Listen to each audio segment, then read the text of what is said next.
السلام عليكم ورحمة الله وبركاته.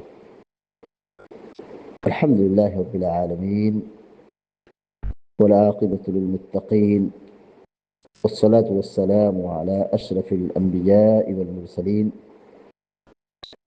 نبينا محمد وعلى آله وصحبه أجمعين ومن تبعهم بإحسان إلى يوم الدين. أما بعد، فعنها رضي الله تعالى عنها قالت: من كل الليل قد أوتر رسول الله صلى الله عليه وسلم وانتهى وتره إلى السحر متفق عليهما. بلوغ المرام من ادلۃ الاحکام کی حدیث نمبر 300 ابھی آپ کے سامنے پڑھی گئی ہے۔ ام المؤمنین حضرت عائشہ صدیقہ رضی اللہ تعالیٰ عنہ سے مروی ہے۔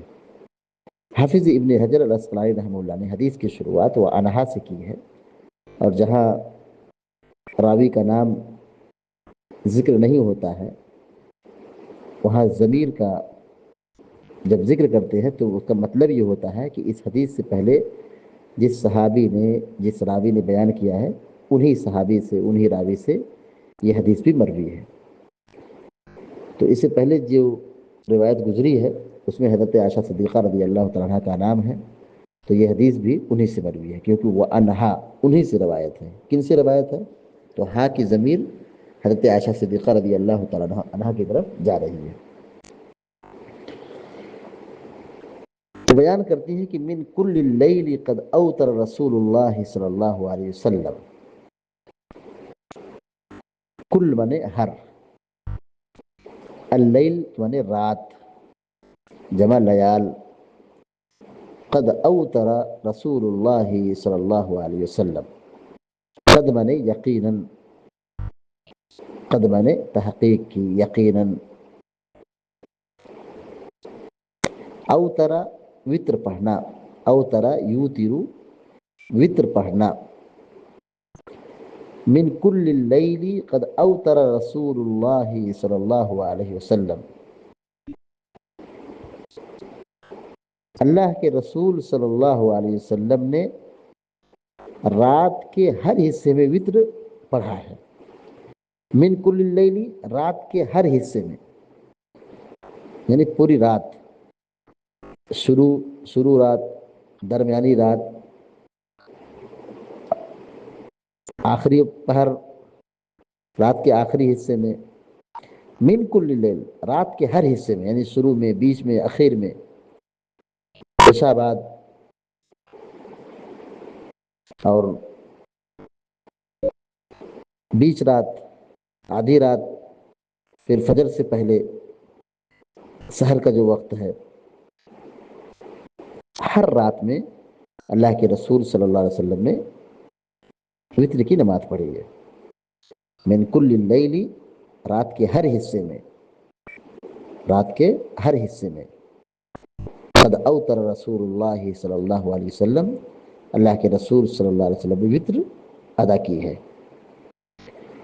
وانتہا وترہ الی السحر، وانتہا وترہ، اور آپ کے وتر پڑھنے کی انتہا، آپ کے وتر پڑھنے کی انتہا یعنی آخری وقت۔ انتہا مانے ختم ہونا، پورا ہونا۔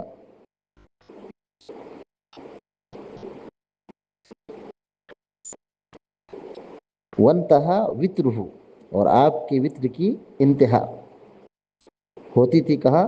الی السحر، سحر تک، یعنی سحری تک، یعنی فجر کی جب اذان ہوتی ہے اس سے پہلے، اس سے پہلے۔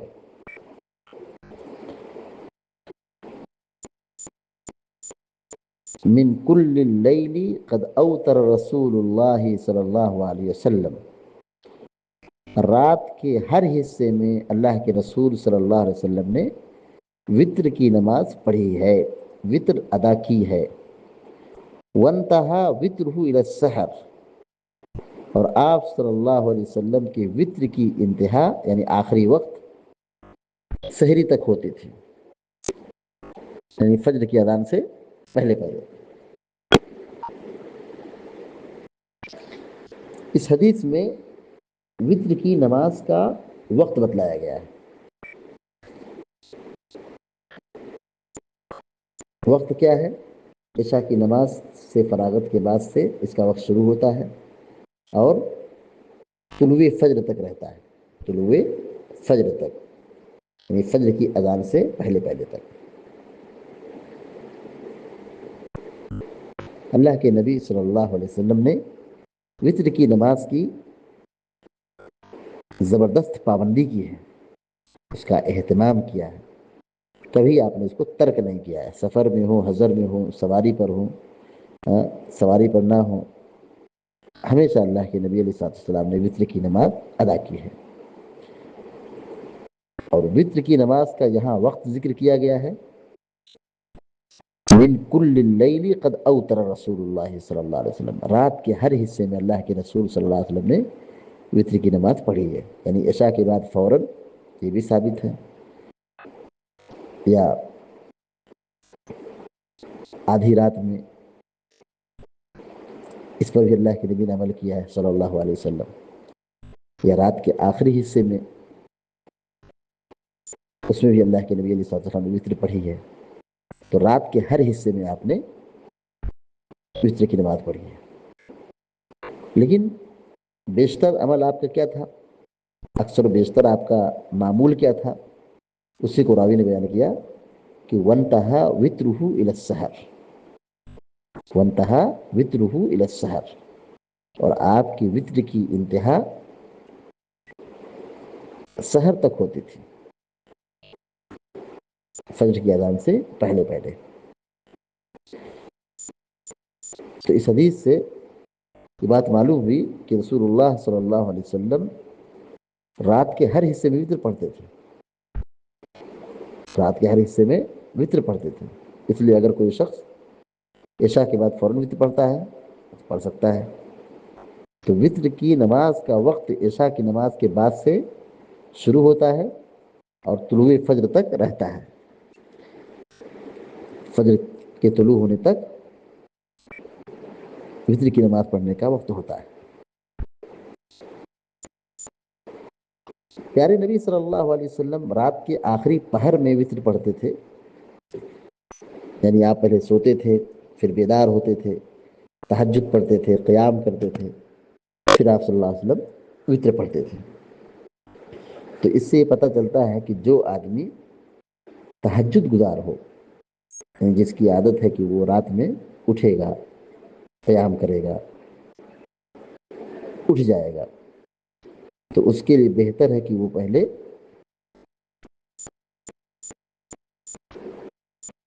عشاء کے بعد وطر نہ پڑھے، بلکہ وہ رات کے اس حصے میں پڑھے جب وہ بیدار ہوتا ہے۔ آخری جو پہر ہے سحر سے پہلے، اس میں وطر کی نماز کا پڑھنا زیادہ بہتر ہے، کیونکہ اللہ کے نبی علیہ السلام وطر کی نماز اسی وقت میں پڑھتے تھے۔ تو جو آدمی رات میں اٹھ سکتا ہے، قیام کرتا ہے، تہجد گزار ہے، تو اس کے لیے وطر کی نماز آخری پہر میں پڑھنا بہتر ہے۔ لیکن ایک آدمی ہے جس کا جاگنا دشوار ہے، وہ نہیں بیدار ہوتا ہے، وہ تہجد نہیں پڑھتا ہے، وہ سوتا ہے تو ڈائریکٹ فجر میں اٹھتا ہے، تو ایسے آدمی کے لیے بہتر ہے کہ وہ سونے سے پہلے یعنی عشاء کی نماز کے بعد وطر کی نماز پڑھ لے، کیونکہ وطر کی نماز کا وقت شروع ہو جاتا ہے عشاء کی نماز کے بعد سے، اور طلوع فجر تک یہ رہتا ہے۔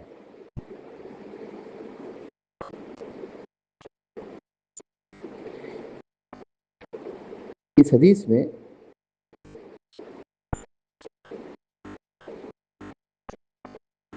وطر کی نماز کا وقت ذکر کیا گیا ہے، تو پہلی بات یہ معلوم ہوئی کہ وطر کی نماز پڑھنا چاہیے، وطر کی نماز کی پابندی کرنا چاہیے۔ دوسری بات یہ معلوم ہوئی کہ وطر کی نماز کا وقت عشاء کی نماز کے بعد سے شروع ہو جاتا ہے اور اس کا آخری وقت طلوع فجر تک رہتا ہے. طلوع فجر تک رہتا ہے، یعنی فجر کی اذان ہو گئی تو اب وطر کی نماز کا وقت ختم ہو چکا ہے. تو جو آدمی نہیں پڑھ سکا ہے، نہیں اٹھ سکا ہے، تو وہ فجر کی جماعت سے پہلے پہلے پڑھ لے، اور اگر فجر کی جماعت ہو گئی، سویا رہا، نہیں پڑھ سکا، تو پھر وہ بعد میں پڑھ لے، بعد میں قضا کر لے.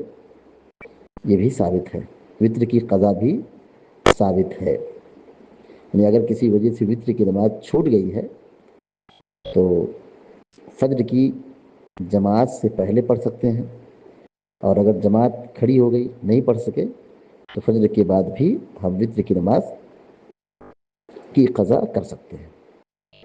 یعنی وطر کی نماز کی قضا ہے.